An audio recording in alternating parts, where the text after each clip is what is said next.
नमस्ते. दीपावली, पाडवा, बलिप्रतिपदा. आज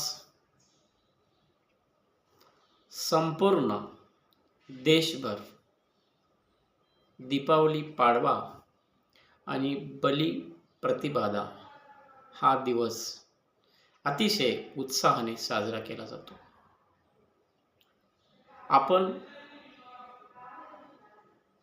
आज का दिन विश्व शांती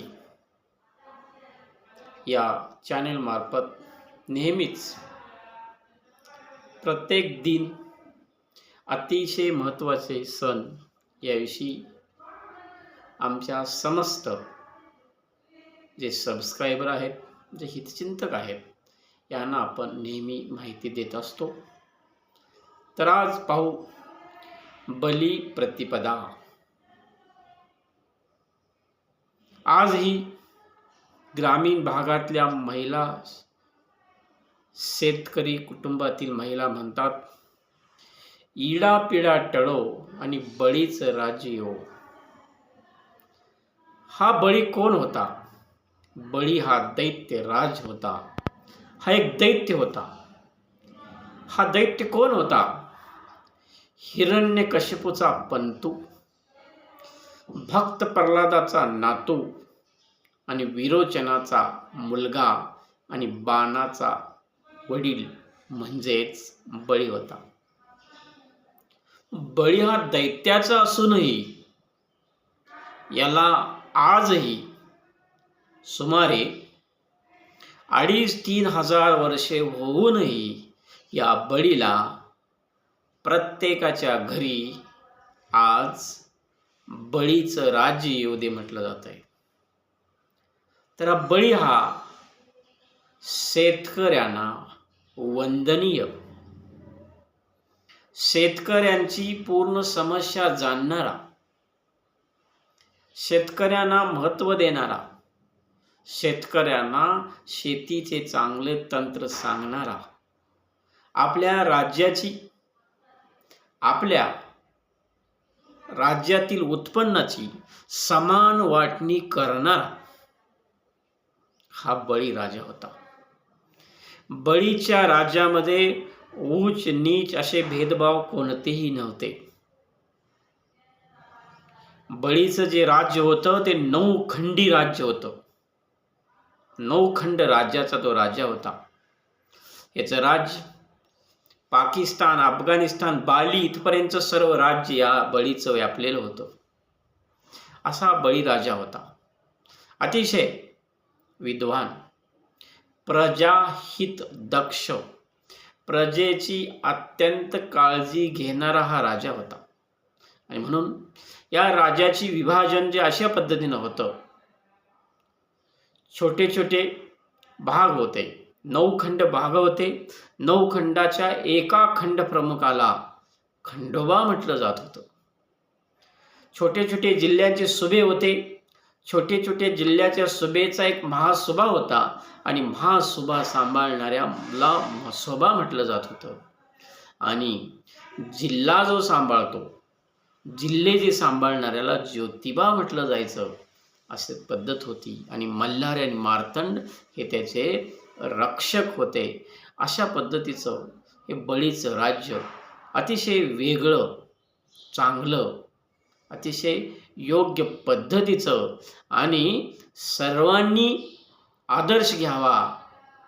आजही म्हणतो आपण की काही हो, पण बळीचंच राज्य येवो. म्हणजे बळीचं राज्य म्हणजे शेतकऱ्याचं राज्य, कष्टकऱ्याचं राज्य आणि स्वतःचं राज्य, ही भूमिका, ही भावना बाळगणारं हे राज्य होतं.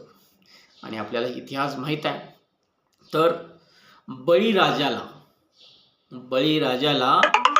दसऱ्याच्या मुहूर्ताला, दसऱ्या दिवशी बळीराजाला मारलं गेलं. मारलं तरी कसं मारलं? कपटाने मारलं गेलं. आर्य सेनेचा सेनापती वामन होता.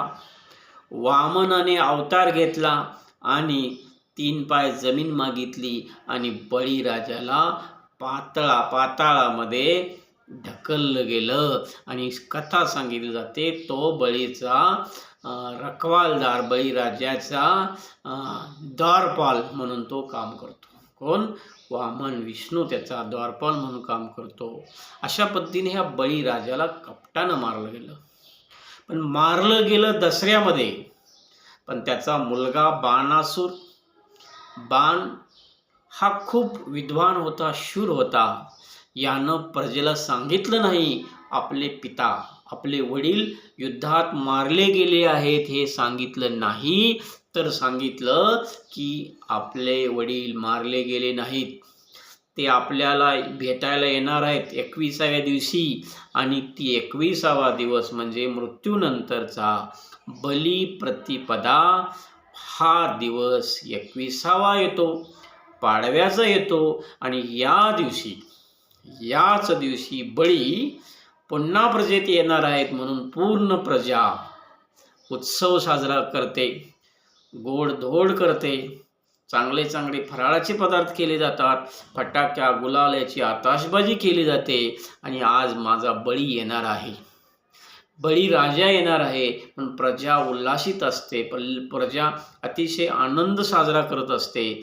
आणि बळीचं स्वागत या पद्धतीनं या पाडव्याच्या दिवशी केलं जातं. हे बळीचं विशेष आहे. 2500 वर्षापूर्वी देवानेच बळीराजाला मारलं गेलं, पण देवाचा सण लक्ष्मीचा काल केलेला आहे, लक्ष्मीपूजन केलेलं आहे. त्याच देवाच्या पत्नीचा सण आपण लक्ष्मीपूजन म्हणून साजरा केला करतो. आणि त्याच देवाने ज्याला मारलं गेलं त्या मारलेल्याच व्यक्तीचा आज बलिप्रतिपदा पाडवा म्हणून आपण सण साजरा करतो. हे आपल्या भारतामध्ये, भारताच्या संस्कृतीमध्येच होतं. आणि म्हणून असे कितीतरी इतिहास आहेत की वाईट घरात जन्म घेऊन सुद्धा, राक्षसी कुलामध्ये जन्म घेऊन सुद्धा बळीराजासारखा बळी चांगला माणूस घडू शकतो, चांगला राजा होऊ शकतो. आणि म्हणून युगानुयुगे बरीच वर्ष, असंख्य 5,500 ते 3,000 वर्षे तर गेलेली आहेत. इथून पुढचे बरीच वर्ष बळीराजाची आठवण होईल, चांगल्या माणसाची आठवण होते. आणि म्हणूनच बलिप्रतिपदा पाडवा हा सण आपण साजरा करत असताना आपण एवढं बंधूंनो, माझ्या भगिनींनो, आपल्या हितचिंतकांना, नातेवाईकांना एक नम्र विनंती, नम्र निवेदन, आपणही आपल्या कार्यामध्ये, आपल्या आयुष्यामध्ये अशा पद्धतीनं वागलं पाहिजे. शत्रूसुद्धा प्रत्येकानं आपल्या जन्माची, आपल्या कार्याची, आपल्या कर्तृत्वाची, आपल्या वागण्याची, आपल्या बोलण्याची, आपल्या चालण्याची, आपल्या राहण्याची बऱ्याच कालावधीमध्ये त्यांना आठवण राहिली पाहिजे. आणि आपल्या जन्माचा, आपल्या असण्याचा, आपल्या वागण्याचा प्रचंड लोकांना त्याचा फायदा व्हायला पाहिजे.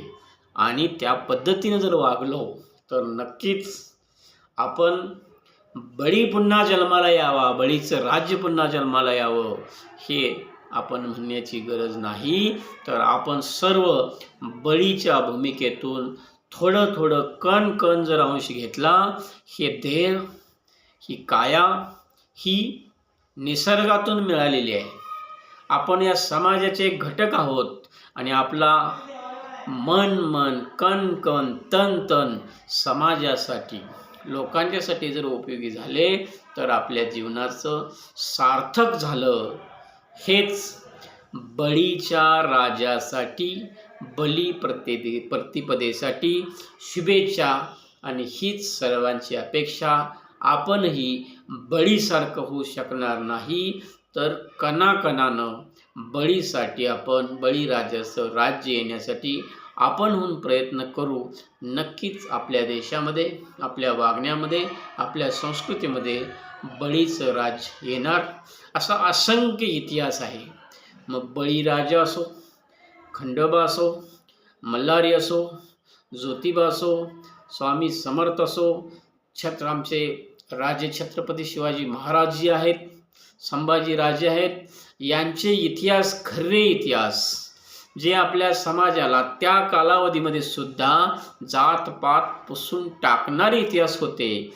काही लोकांनी इतिहास चुकीचे पुसलेले आहेत. हे खरोखरच या जुन्या देवांचे इतिहास जर पाहिले, ही एक चांगली माणसं होती, त्यांच्या कर्तृत्वानं हे देवत्वाला पोचलेले आहेत. आणि हे इतिहास आपण संस्कृती म्हणून, प्रगती करायची म्हणून आपण हा इतिहास पाहायची अपेक्षा करतो. आणि तुम्हा सर्वांना बलिप्रतिपदा पाडवासाठी शुभेच्छा देतो. धन्यवाद.